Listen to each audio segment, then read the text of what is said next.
जिस कमरे में बैठा मैं अपने प्यारे इब्न इंशा की यादें लिख रहा हूँ। इसकी खुली खिड़की के बाहर सरू का दरख्त है। इस दरख्त पर अभी अभी एक सुर्ख चोंच वाली बुलबुल आकर बैठी है। वो उड़ गई है। इब्न इंशा की यादें मुझे अपने साथ उड़ाए लिए फिर रही हैं, इसलिए तसलसल बार बार टूट जाता है। लेकिन इन यादों पर मेरे इख्तियार नहीं है। तसलसल तोड़ने को जी नहीं चाहता, लेकिन मजबूरी। मैं कह रहा था कि लॉरेंस बाग के ओपन एयर कैफे में चाय पीते हुए इब्न इंशा ने मुझे हान शान की एक नज़म सुनाने के लिए कहा। उसने कोट की जेब में से कागज़ का एक टुकड़ा निकाला, उसे एहतियात से खोला, नाक पर ऐनक ठीक की और अपने धीमे धीमे मीठे मीठे गर्म खुशगवार लहजे में सुनाने लगा। अक्सर कोई आकर पूछता है, किस ओर ये ठंडा पर्वत है, किस राह पहुँचते हैं राही।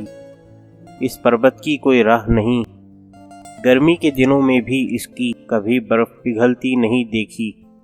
बस अबर का साया रहता है या कोहरा छाया रहता है। तुम पूछोगे फिर मैं कैसे, इस कोह पे आन बसा लोगो, मेरा मन है भला तुम सा लोगो। तुम लोग अगर मुझसे होते, मेरे पास यहाँ रहते होते, मेरे पास इस ठंडे पर्वत पर। बाहर का मौसम था।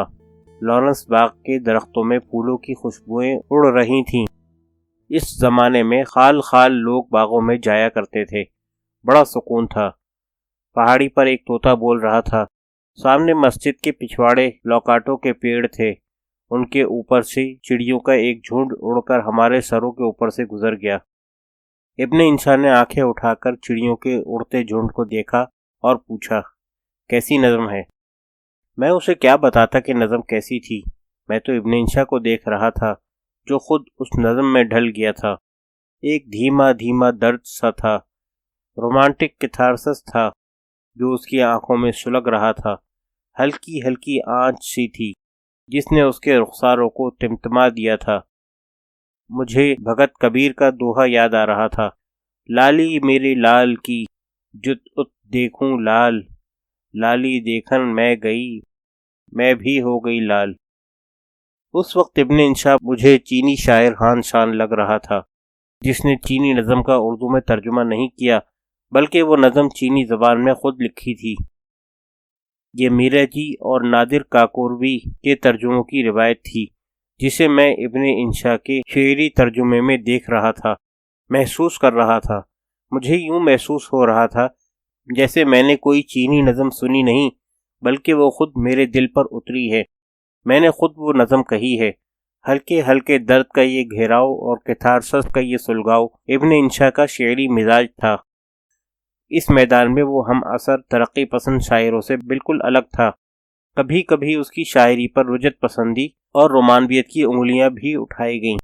यही वजह थी कि जब कभी वो मेरे साथ लाहौर शहर की पुरअसरार गलियों की सैर व सियाहत को निकलता तो किसी से इसका जिक्र नहीं करता था, इस ख्याल से कि उसके हम असर तरक्की पसंद दोस्त उसे रुजात पसंद या रोमांटिक ना समझने लगें, क्योंकि पुरानी गलियों, कब्रिस्तानों और पुरानी यादों का जिक्र करना उस ज़माने के तरक्की पसंद दानिश्वरों के नज़दीक इंतहाई रुजत पसंदी की बात थी। रोमांटिक होने के साथ साथ इब्न इंशा ज़बरदस्त सियासी शऊर का मालिक था।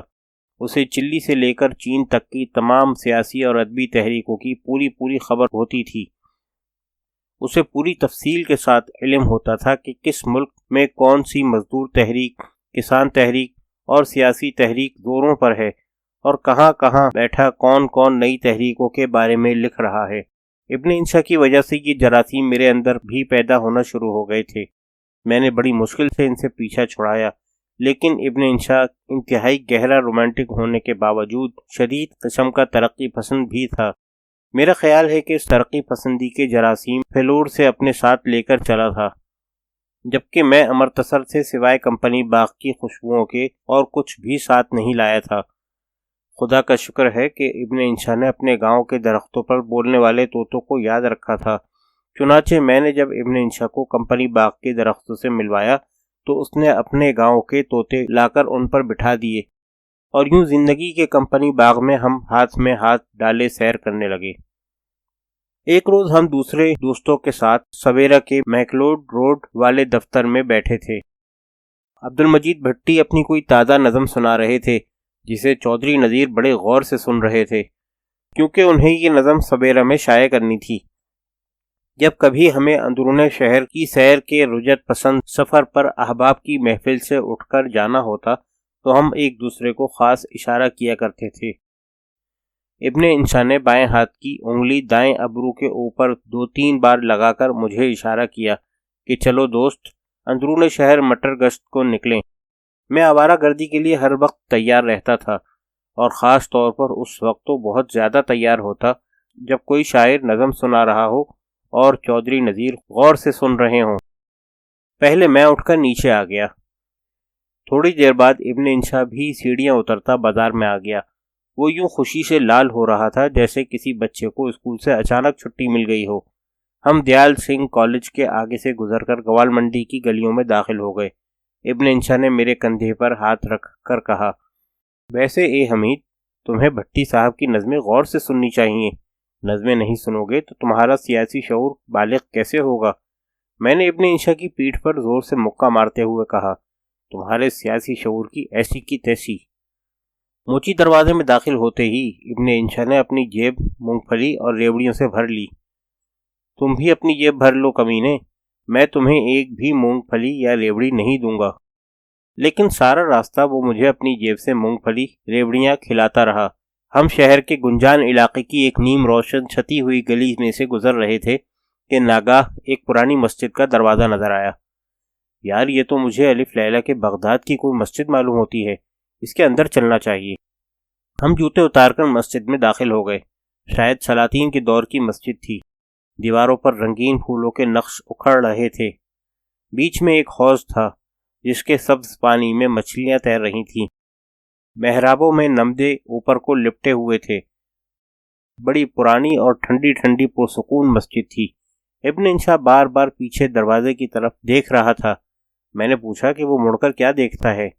کہنے لگا، الف لیلہ کے بغداد کی مسجد ہے، ڈرتا ہوں کوئی بغدادی چور پیچھے سے آ کر ہمارے جوتے نہ لے اڑے۔ ان پراسرار چھتی ہوئی گلیوں کی سیر کرتے کراتے ہم بازار سید مٹھا نکل آئے۔ یہاں سے پانی والا تالاب آ گئے اور پھر دائیں گھوم کر سنہری مسجد ڈبی بازار کی سیر کرتے نور گلی میں سے گزر رہے تھے کہ ابن انشا نے کہا، تمہارے ساتھ ان پراسرار گلیوں کی مٹر گشت میں بہت مزہ آتا ہے۔ دوسرے لوگوں کو ان باتوں سے دلچسپی ہی نہیں ہے۔ ارے گلیوں کی آوارہ گردی نہیں کریں گے تو لکھیں گے کیا خاک؟ ایک تنگ گلی میں سے گزرتے ہوئے ہم نے ایک مکان دیکھا جس کی شہ نشین کی محراب پر کوئی بیل چڑھی ہوئی تھی۔ ابن انشا نے میرے کندھے پر ہاتھ رکھ کر کہا، دیکھو یہ کوئی قرطبہ کی گلی لگتی ہے۔ کسی روز ہم ریلوے اسٹیشن کی طرف نکل جاتے اور پل پر کھڑے ہو کر ریل گاڑیاں دیکھتے۔ ابن انشا مجھے بتایا کرتا، ہمارا گھر ریلوے اسٹیشن کے قریب ہی تھا۔ میں شام کو سیر کرتے کراتے ریلوے اسٹیشن کے پل پر آ جاتا اور دیر تک ریل گاڑیوں کو آتے جاتے دیکھا کرتا، اور چھک چھک کرتا انجن سرخ رنگ کی ریل گاڑی کو لیے پل کے نیچے سے گزرتا۔ میں انجن کے دھوئیں سے بچنے کے لیے پرے ہٹ جاتا اور پھر گاڑی دور شام کے اندھیروں میں گم ہو جاتی۔ ریل کی سیٹی کی آواز آج بھی میرے دل کی پرانی یادوں کو بیدار کر دیتی ہے۔ چاند کو دیکھ کر ابن انشا کھو جاتا تھا۔ مجھے وہ رات آج بھی یاد ہے۔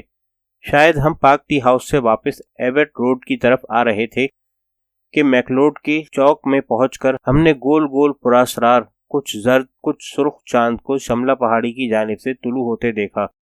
ابن انشا ٹھٹک سا گیا اور چاند کو دیکھنے لگا۔ چاند کسے پیارا نہیں لگتا، لیکن ابن انشا پر چاند نے جادو سا کر رکھا تھا۔ وہ چاند کو یوں دیکھتا جیسے پہلی بار دیکھ رہا ہے، اور جیسے چاند بھی دھرتی کے افق پر پہلی بار طلوع ہو رہا ہے۔ چاند کی کریز ابن انشا کی زندگی کے ساتھ ساتھ سفر کرتی رہی، چنانچہ اس نے پہلے شعری مجموعے کا نام بھی چاند نگر رکھا۔